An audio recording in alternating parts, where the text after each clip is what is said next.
దస్తగిరి చెప్తాడు, వాళ్ళందరూ కలిపి వివేకానంద రెడ్డి గారిని అసాసినేట్ అంటే చంపేటప్పుడు చంపక ముందు డాక్యుమెంట్స్ గురించి అడుగుతాము అని చెప్పాడు.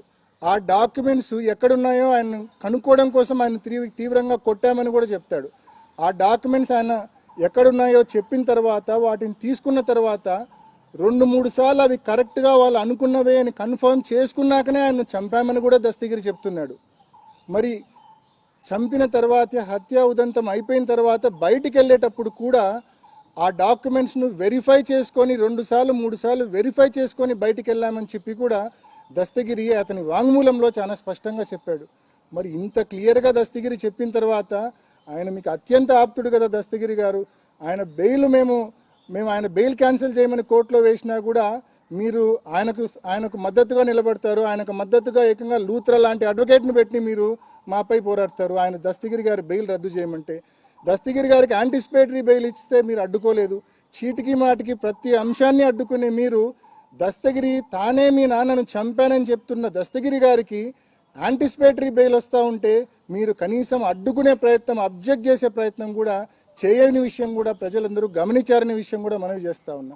మరి ఆ దస్తగిరి చెప్పినట్టుగా అంత కీలకమైన డాక్యుమెంట్స్ ఏవి అని అడగాల్సిన బాధ్యత మీ మీద ఉందా లేదా?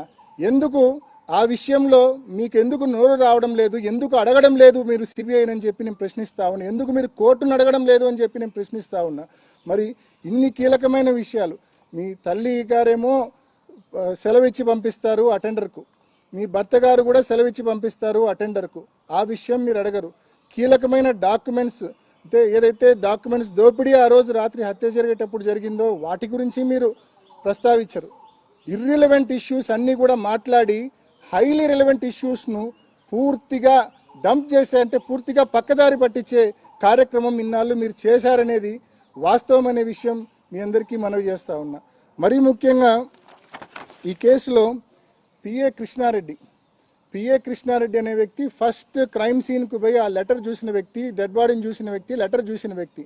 లెటర్ చూసిన వెంటనే సునీత గారికి, అదేవిధంగా రాజశేఖర్కు, శివప్రకాష్ రెడ్డి అంటే వివేకం పెదనాన్న బామర్ది శివప్రకాష్ రెడ్డి అంటే నర్రెడ్డి రాజశేఖర్కు ఓన్ బ్రదర్, సునీతకు కూడా మామ అవుతాడు, బావ అవుతాడు. సో శివప్రకాష్ రెడ్డికి వీళ్ళందరికీ ఆ లెటర్ గురించి మీరు స్పష్టంగా తెలియజేస్తారు. చనిపోయిన విషయం చెప్తున్నారు, లెటర్ గురించిన విషయం మీరు స్పష్టంగా మీకు అందరికీ తెలియజేసినాడు. ఆ లెటర్లోని అంశాలు కూడా మీకు చదివి వినిపించినాడు. ఎందుకు పోలీసులకు ఆ లెటర్ ఉన్న విషయం ఎందుకు చెప్పలేదు?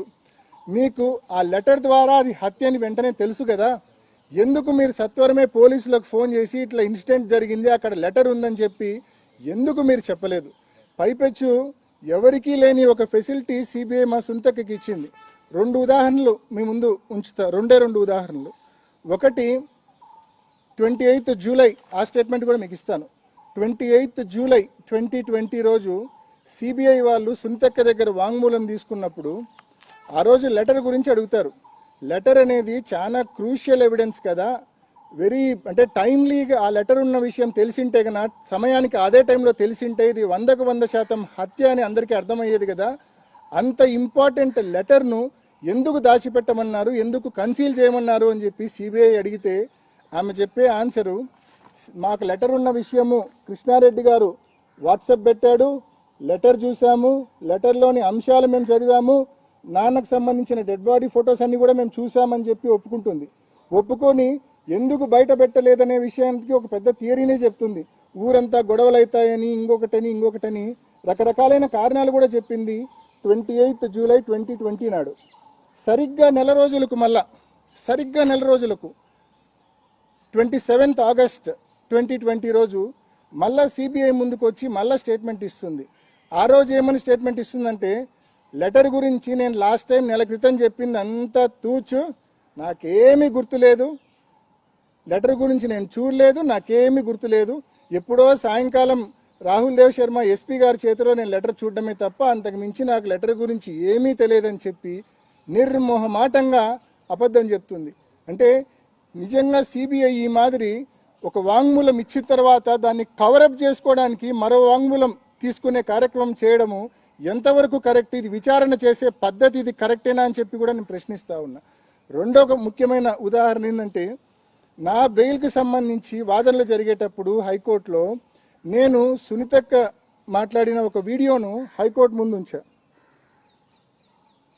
సునీతక్క మాట్లాడిన ఒక వీడియోను హైకోర్టు ముందు ఉంచినప్పుడు ఒక్క నిమిషం,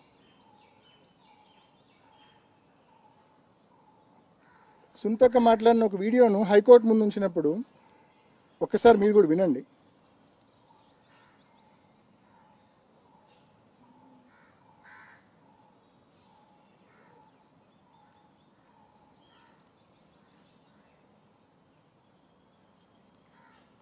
ఎందుకు వాయిస్ రావట్లేదు?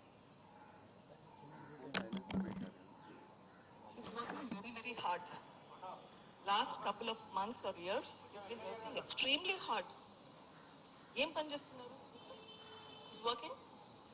అవినాష్ ని ఎంపీ చేయడానికి ఏమేం చేయాలనో ఆలోచిస్తున్నారు. He's working on that. జగనన్నని సీఎం చేయడానికి ఏమేం చేయాలో he's working on that.